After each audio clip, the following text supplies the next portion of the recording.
Hello. Today we're going to talk about the 11 books that I read in February. I read, starting off, I finished the Bargainer series, so I'm just going to talk about these all together. Might make the video really quick, actually. So, for this month, or past month, I read books 2, 3, I guess technically, and 4. So yeah, that was the final one. And man, okay, so ratings wise, I think this one got the highest one at 4.5. And then this one got 3.75.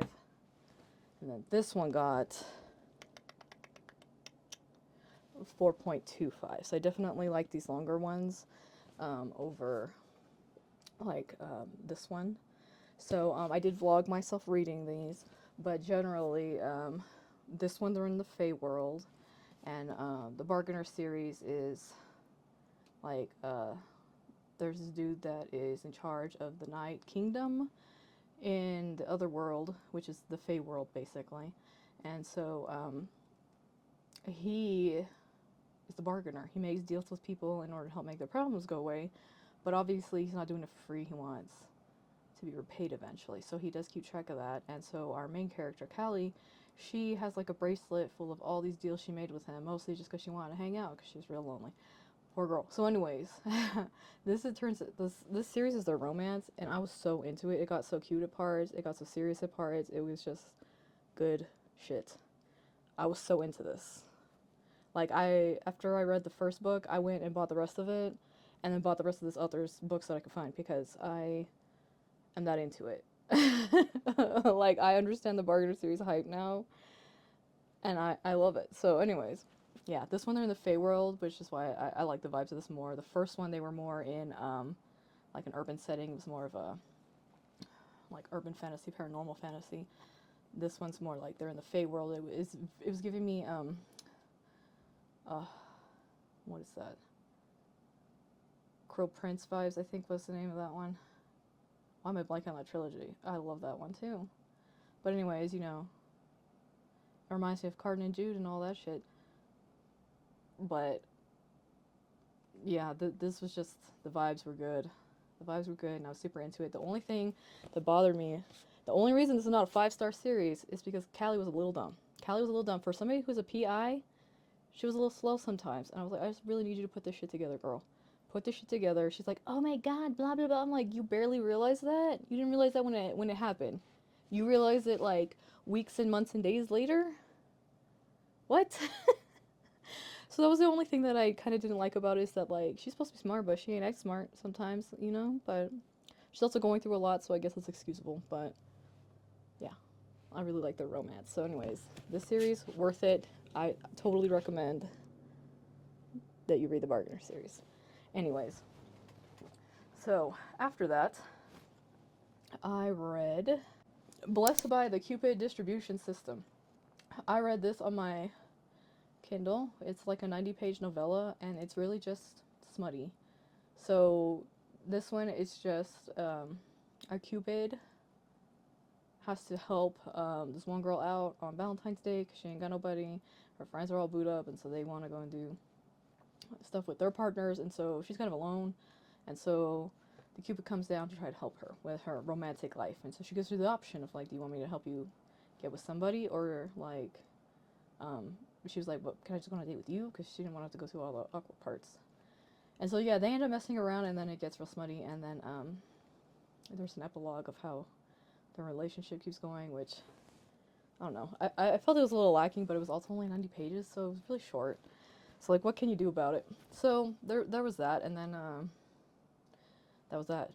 So yeah, it was just a smutty, quick read. So 2.5 for that one, just because it was more smut than anything else at the end of the day. So after that, I read The Haunting of Alejandra, and this one I read for Spicy Cat's Spicy Cat reads Spicy Cat reads book club. we had 2 months to read it. Of course, I read it in February. I had to find an audiobook. I don't know why it was so hard for me. But anyways, I listened to the audiobook of that, and I think I also vlogged this one. But this one was a story about a lady that is married and is very depressed. She's married, she has kids, she's basically doing everything her husband wants, but then she kind of like lost herself along the way. She's not doing things for her own benefit or things that she really wants to do anymore, and so yeah, she's very depressed, and she ends up getting haunted by La Llorona. She's very like it gets increasingly more concerning, obviously, that this is haunting her, because it's not only haunting her, it's haunting her kids. And so she does like seek out help and everything, and then you know, it ends up being this like very like intense confrontation of like her issues and this entity. So yeah, it was a very visual description of depression, I would say. So but I thought it was like well done. But yeah, it does kind of make depression literal, if you're asking me. So this one was a 4-star read for me. It was maybe like just a little overwritten in parts, but I mean that is kind of like her writing style. Is like she's gonna make sure you know that you know what's going on. So you know, yeah, 4 stars. And then after that, I read Sorcery and Small Magics. I had a physical copy, but I already sold that. That one was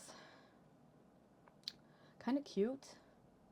Like, I also kind of thought it was gonna be more of a cozy book than it was, but it's got enough stuff going on. But like, basically, this dude that's in school, he's in magic school, but he like doesn't want to do bigger magic stuff. Like he wants to stick it to the little things because he has like a traumatic backstory of like stuff that happened to him. So he's like really scared to do like big magical stuff, and he's really just at the school to appease his dad, because otherwise he's not gonna get his money. He's not gonna get his inheritance. So he literally just shows up at school to get his inheritance and to appease his dad. But while he's there, um, he does some dumb shit. He's kind of the class clown, kind of. That's the vibe. So, anyways, he does some dumb stuff that um, gets him and his partner kind of like bound up in a love spell, basically, on accident, because of course it was. Because he's I don't know, he just likes to mess with this dude so much, and then it turns to this whole thing. So yeah, the whole thing is this adventure of trying to like uncurse him, basically. There's like some kind of intense parts. Anyway, there's some intense parts that happen in this book, but and I think it's supposed to be a trilogy. Yeah, it's supposed to be a trilogy, so I think I might continue reading it. But yeah, I don't remember. I gave this one 3 stars. Like, I wasn't in love with it, but it wasn't like that bad. Like, it was enjoyable enough of a read. So yeah, we'll see what happens. The way it ended was very unsatisfying. But I mean, it is a trilogy, so you know there's gonna be more. But yeah, I'm just like, I don't understand how this is gonna continue past book 1.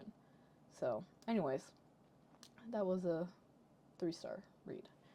After that,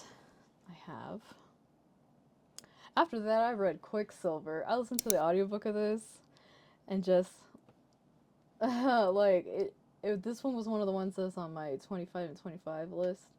So, you know, I definitely had to read it. But I was also in a buddy read. But this, just like, to a degree, I get the hype because there's so much stuff going on in this book. Like, so much more than I expected. There's vampires, which for some reason I didn't see coming. There's vampires, there's fae, there's like, oh, I didn't know the fae existed. Like, people just straight up lying, telling all kinds of lies. There's a whole other world out there that people thought was dead. Humans used to have magic, but now they don't have magic. Like, there's a lot of world building, there's a lot of, just kind of crazy shit going on. So, yeah, people turn out to be fae, people turn out to have magic they're not supposed to have. Like, I want to say that magic's like illegal. It's not. It's more like nobody has it, and then if you have it, you're gonna get. I don't know. There's like weird class device stuff going on. It's kind of complicated, the world in this, but our our love interest Kingfisher, man, that dude's got personality. He's got a personality. He's he is a sassy dude. He's sassy. And then I mean I like that our main character, I think her name was it Cersei? Cersei? No, something like that. But I'll have to look at it. I don't remember names the easiest.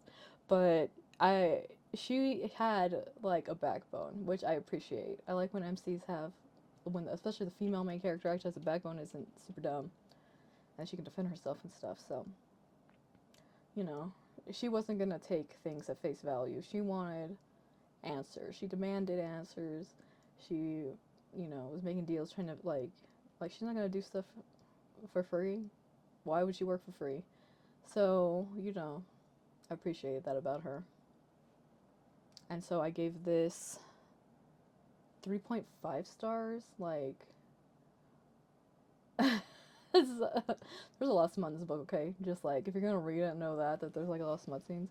But like, this one is kind of like a setup book. Not entirely, but like, there's so much stuff going on with the alchemy and the world and like, there's just so much stuff going on. So like, I feel like as it goes on, I see this being like a good stepping stone for this story to get like crazy, honestly. So I'm definitely going to continue with this series.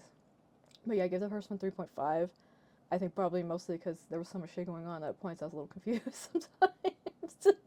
So I might need to re-listen to that one before the next one comes out. But yeah, this was intense, and the characters do have personality, and yeah, it was interesting. So after that, I read the next volume of Solo Leveling. So this is number 5. I'm now up to number 6. But yeah, you know, like so far they're all really solid volumes, installations. Things are really escalating for the main character, and you know, at this stage he can't really hide as well so much anymore what's going on with him.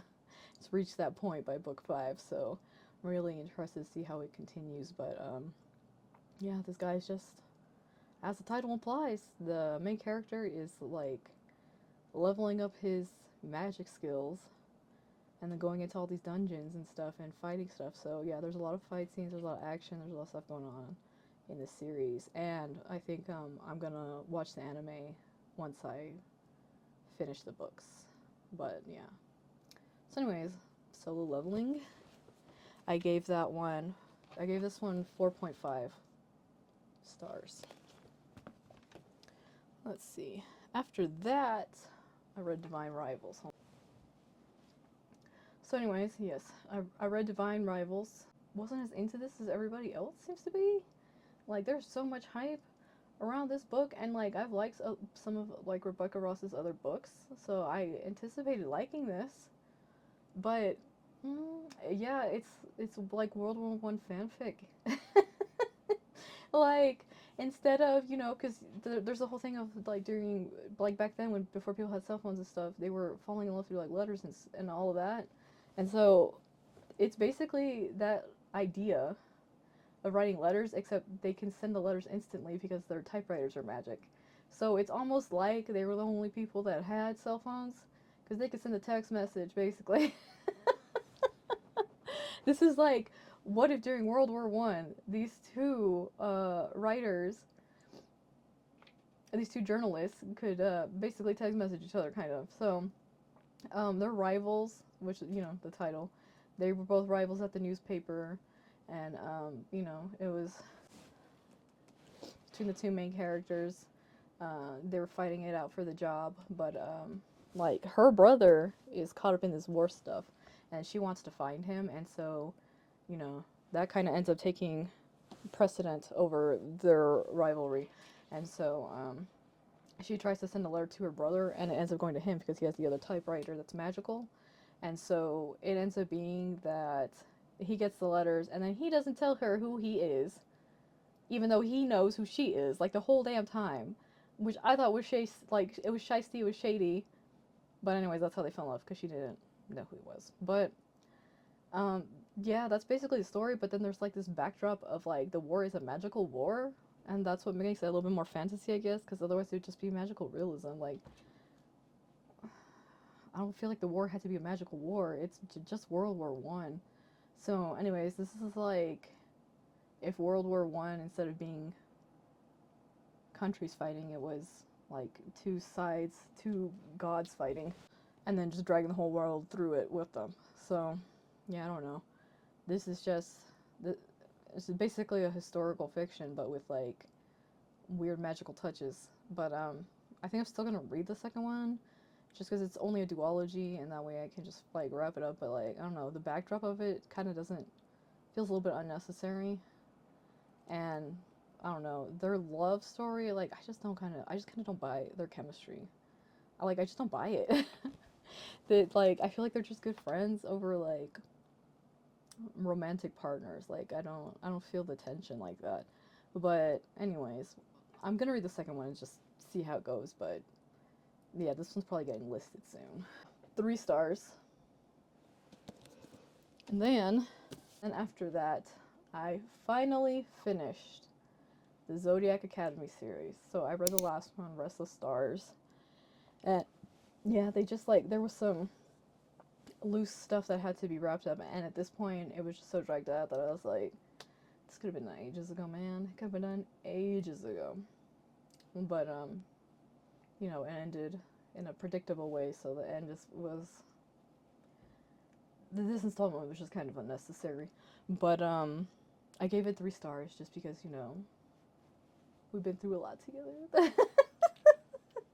These characters have been through so much shit that like it was just nice to see it wrap up in like a nice way for some of them, because man, they have really been, these characters have been through it. So yeah, so I finally finished the Zodiac Academy series, but that book was super long, super long. But yeah, that one I gave 3 stars.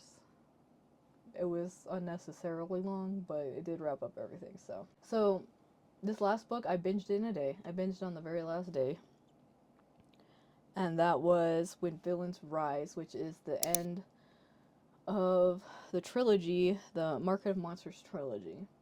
And so this one, it's another fast-paced, like real messed up stuff going on, like lots of talks of is like where's the line for you morally and all that kind of stuff. So the main character Nita, like she was raised by her mom who kills unnaturals in their world. So it's basically like an urban fantasy that it's set in our world, except if our world had unnaturals, which they have like different abilities and stuff. So and some of them are deemed dangerous, and so they can just be killed on sight. So you know if you're unfortunate to be born with those specific abilities, you're gonna get killed. So that's the world they live in, and there's a black market where all the body parts get sold based on their abilities and stuff. Like vampires, the blood is like supposed to be like anti-aging and all that kind of stuff, and it's supposed to help you live for like a lot longer and heal faster, all that kind of stuff. So anything that is believed, even if it doesn't, they don't know for sure if it does, but they're gonna test it out anyways.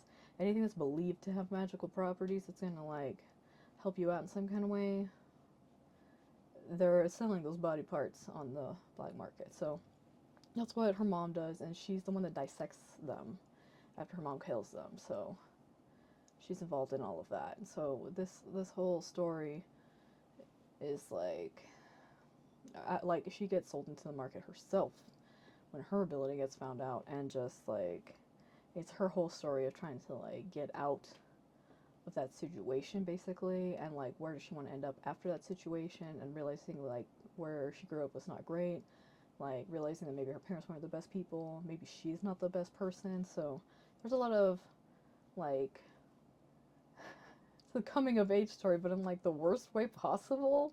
Um, but anyway, so yeah, this was the conclusion of that. I really liked the first one. I had binged that one too, and the second one had me a little bit like, oh, I need a why. Girl wants her vengeance, and then yeah, but I liked how this third one ended. and wrapped up the trilogy. So I gave this one 4.5 stars. And that is how the month went. So yeah. Anyways, catch y'all next time.